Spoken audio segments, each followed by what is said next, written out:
ini analogikan dengan pohon ada 3 jenis. Yang pertama jenis manusia daun. Manusia daun kalau kita lihat ada hijau di sini, ini sangat kelihatan indah karena daunnya hijau. Dan beberapa daun bisa mengeluarkan klorofil untuk oksigen di paritan. Kalau tanaman tanpa daun biasanya rapuh. Saya kemarin main ke rumah Pak, ada tanaman yang tidak ada hijau-hijaunya. Saya bertanya, ini tanaman hidup atau mati? Ada yang hidup, kok nggak hijau? Karena logikanya daun itu mayoritas semua posisinya hijau, warnanya hijau.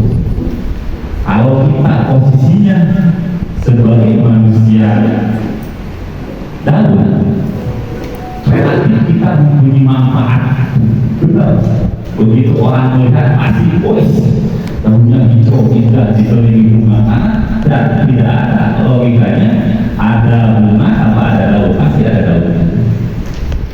Tetapi dari daun ini daya tahannya tidak sehebat daya tahan pohon-pohon yang bagian-bagian pohon yang lain. Daun ini kalau musim panas dia akan mengering, kalau angin dia akan jatuh menjadi pohon-pohon apa?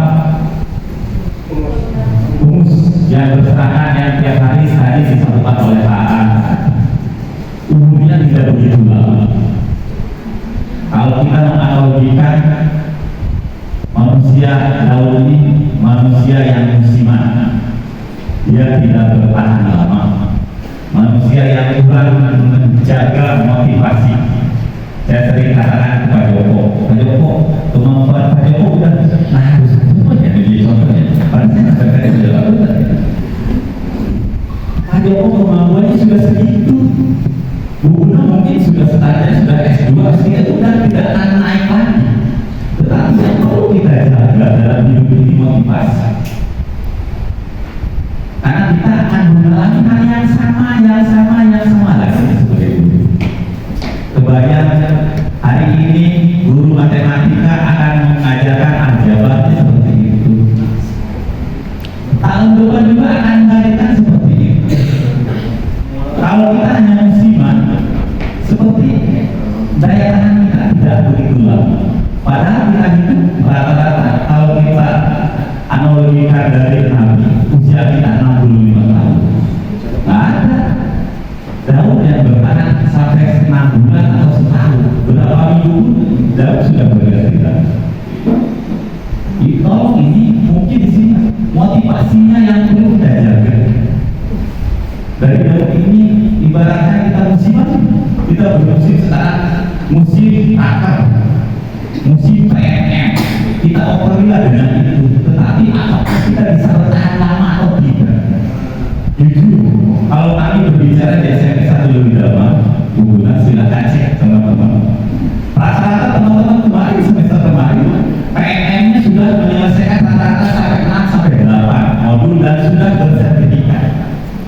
Begitu musim PNM melempem lagi, pengawas tidak mengingatkan lagi, kami berbulan di PNM. Karena kita kategori yang pertama itu manusia.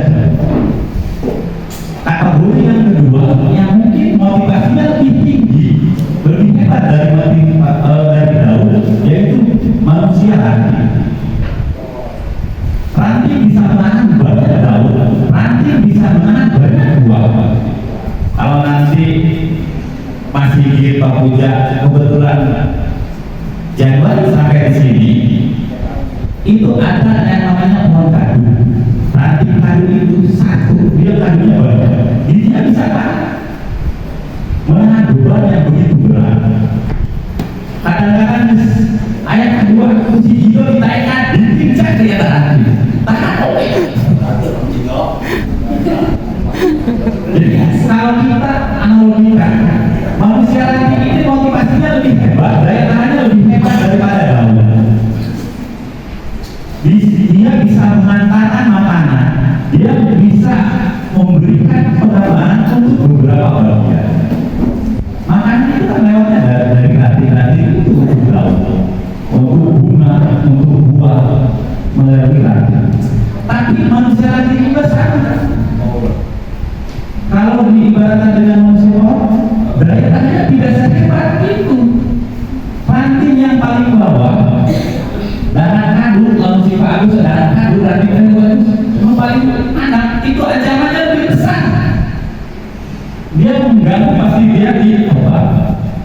sudah tua, luas juga.